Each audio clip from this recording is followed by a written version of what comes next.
a lei de progresso ela atua independente de nossa vontade. E observe que eles são bem claros nisso. Quando Kardec pergunta o que acontece com os indivíduos que tentam atravancar o progresso da humanidade, eles conseguem? Geralmente, sempre não conseguem, no máximo atrasam. E os que insistem? Eles dizem assim de forma bem suave e bem doce: serão triturados pela roda de um esquema que tentam fazer parar. Imagina uma engrenagem, imagina uma moenda de cana-de-açúcar, aí você vai botar a minha mão que para. Não para, a mão é triturada. Então eles serão triturados por uma engrenagem que eles tentam fazer parar. Então, a lei do progresso, ela tem um processo de autonomia. Nós podemos atrapalhar isso? Podemos, mas nós não podemos reter esse processo. Agora, se nós entendemos que podemos colaborar com esse processo, nós vamos entrar em sintonia com a lei do universo e a lei de Deus. Então, parte do sentimento de sair do vazio existencial, que a gente vê, por exemplo, no capítulo 5 do Evangelho segundo o Espiritismo, no item 25, melancolia, o Espírito faz o seguinte questionamento: sabeis por que às vezes uma vaga tristeza se apodera dos vossos corações e vos leva a considerar a vida amarga? A identidade de existencialismo antes de Sartre. Basicamente, 100 anos antes, essa discussão sobre vazio existencial estava posta no item 25, do capítulo 5 do Evangelho segundo o Espiritismo.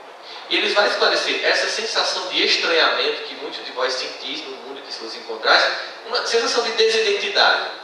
Aí, essa desidentidade pode ser assim: eu vim de um outro plano superior e vim em missão e me sinto meio estranho no primeiro momento, ou estava numa cultura mais avançada, num patamar civilizatório mais avançado, sou arrojado numa nação ainda em desenvolvimento ou ainda bem desenvolvida e me sinto como estranho, aí eu prefiro morrer porque eu não quero estar aqui. É uma forma patológica de entender essa crise.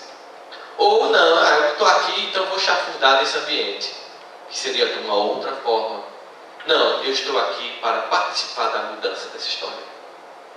Pensando nisso no Brasil, por exemplo, nós que somos reencarnacionistas, por que nós nascemos aqui? Nós estamos aqui para participarmos ativamente da transformação do mundo civilizatório deste país que nos acolheu. E que hoje é o nosso. Cuja bandeira nós olhamos e nos sentimos emocionados, embora ela só seja pendurada na Copa do Mundo. Pelo sentimento de vazio de nacionalismo que nós temos. Mas é independente dos agentes políticos. É o momento em que a gente pensa: qual é o sentido em que eu aplico o Evangelho como um agente redentor da cultura? Vamos pensar no momento que a gente está vivenciando hoje, por exemplo, essa crise de valores e a sensação de um país que desanda. É quando a gente começa a sentir, por exemplo, algo positivo nas discussões que têm sido feitas hoje em dia sobre a saída ou não de um governo temporal, qualquer que o seja, como se houvesse santos demônios, bons e maus em Brasília. Há um grupo de pessoas lutando pelo poder, não importa que partido seja, totalmente isso. E a gente toma partido como se fossem salvadores, o que é um infantilismo profundo. Mas o que a gente percebe é o seguinte: é que há no discurso das pessoas algo novo. Ainda é pontual, mas já é algo novo. É o seguinte: não adianta mudar o mandatário do plantão. Não adianta derrubar o governo do momento. É fundamental e necessário mudar o ser humano comum do cotidiano da vida brasileira. É necessário que, antes de apontar para a corrupção que acontece no ambiente político, nós possamos entender a corrupção do cotidiano, que todos temos nas nossas ações comuns e que nos impressiona como uma cultura predominantemente do jeitinho. Então isso é novo, isso é bom, porque isso indica o seguinte: finalmente nós mudamos o foco. Ao invés de encontrar a corrupção lá fora, nós queremos admitir a corrupção aqui dentro. Isso é o sentido do Evangelho, que resgata em você a mudança de atitude. Mudança que se coletiviza. Qual é o processo, como é a estratégia do plano de regeneração da Terra? É uma regeneração política, ideológica, religiosa? É de algum agente externo ou institucional apenas? Não. O objetivo de regeneração do planeta é que as almas que aqui estão regenerem-se. O planeta não regenera-se. As almas que aqui estão se regeneram.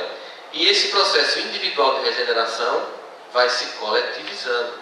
E há um contágio do bem. É como se a gente dissesse assim, bom, a gente já sabe que o crime é organizado, está na hora de organizar o bem. E aí os espíritos até dizem, por que, quando Kardec, nós temos a sensação de que majoritariamente o mal impera, né? Diz assim, porque os bons são tímidos e o mal é audacioso. Então tá, então se o Evangelho tem um sentido essencial na minha vida e no coletivo, significa dizer que estão dizendo o seguinte, você é bonzinho, mas é besta. Aquela história de gentileza e gentileza, a gente vê. Você é bonzinho, mas não tem feito nada para mudar a história do mundo, nem a sua. Então, no sentido existencial, o Evangelho nos chama para a audácia. Audácia. Então, se o mal impera porque é audacioso e o bem é ingênuo, eles estão dizendo o seguinte, e eles dizem lá, mas quando estes quiserem preponderarão, ou seja, é o seguinte, eles estão dominando porque vocês permitem. Ponto. Vocês deixam. É isso que acontece. O mal prepondera porque os bons omissos deixam. No momento em que estes quiserem, preponderarão. Ou seja, a partir, ou mesmo antes do enunciado dessa resposta, estava bem claro que no momento em que os bons quisessem, iriam preponderar. Mas para isso, teriam que sair da zona de conforto, da ingenuidade, ou da preguiça, da leniência, da compactuação com o mal, ou pela indiferença de comportamento, e passar a agir com audácia. O que é que acontece quando eu acho com audácia no bem? Eu me identifico com o Evangelho e me identifico com a lei do progresso. Eu entro em sintonia com a lei de Deus e a crise cessa, porque não há incoerência na minha alma. Eu faço o que o Evangelho me propõe. E o que o Evangelho me propõe não é bom apenas para os outros, é primeiro para mim, depois para todos. Aí eu estou em sintonia com o Evangelho. Está pensando que você vai perder o sono? Não vai. Vai precisar de Rivotril? Não. Do jeito que você está em sintonia, você entende, bom, eu estou aqui muito mais do que viver meus draminhas pessoais. Temos dores inegáveis, claro, estamos aqui também para lutar por isso, mas eu estou aqui por um projeto muito maior do que o meu. Eu não estou aqui por causa de mim, eu estou aqui por causa de Deus. Neste vídeo, a reflexão de Rossandro Klinger conduz o nosso olhar para dimensões íntimas da existência e para o lugar que ocupamos na grande marcha evolutiva. O conteúdo situa o sentido existencial como eixo regulador da experiência humana, convidando a atenção serena sobre aquilo que orienta nossos desejos, lutas e esperanças. Essa compreensão integra-se à lei do progresso.